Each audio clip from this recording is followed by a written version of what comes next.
Dus het afgelopen jaar hebben we een aantal dingen op gang gezet waarvan het goed is om die te delen. Want naast deze cijfers hebben heel veel collega's door die veranderende criminaliteit en die eisen die gesteld worden, door onder het Openbaar Ministerie, maar ook door wetten, heel veel opleidingen moeten volgen. We hebben mensen een basisopleiding laten volgen, we hebben MBO 4 net afgerond, de BADIO's hebben een opleiding afgerond, we hebben opleiding gedaan voor witwassen, te veel om op te noemen.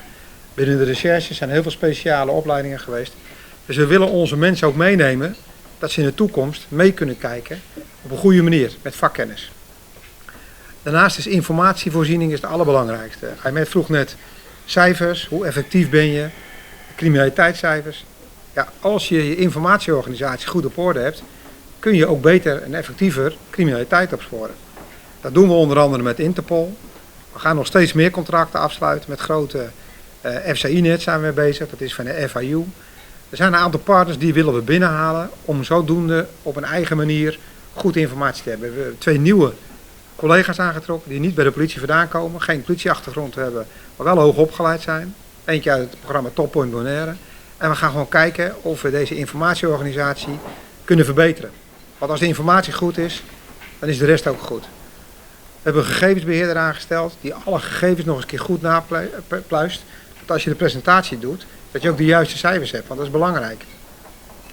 Waar we erg trots op zijn, dat is eigenlijk dat we, en ik beloof u dat we binnen 2 weken, als u daar tijd voor heeft, een speciale bijeenkomst organiseren met het digiteam, digitale criminaliteitsteam en het cyberteam.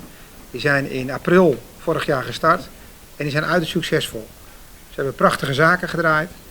Er is 1 iemand uit Nederland aangetrokken voor deze 2. Daarnaast zijn allemaal lokale collega's omheen en die werken perfect. Er liggen wat minder opleiding, maar ze doen het werk goed.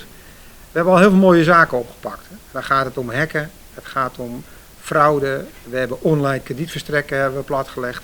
Dus er gebeurt eigenlijk van alles. En dat is ook een vorm van criminaliteit die de nieuwe tijd met zich meebrengt. En daar moeten we als korps ook klaar voor zijn. En dat vraagt een ontwikkeling die we elke keer moeten doen. En dat vraagt ook tijd en zorg en dat zal een keer mislukken. Maar we doen het wel. We proberen de volgende stap te zetten in de aanpak van criminaliteit.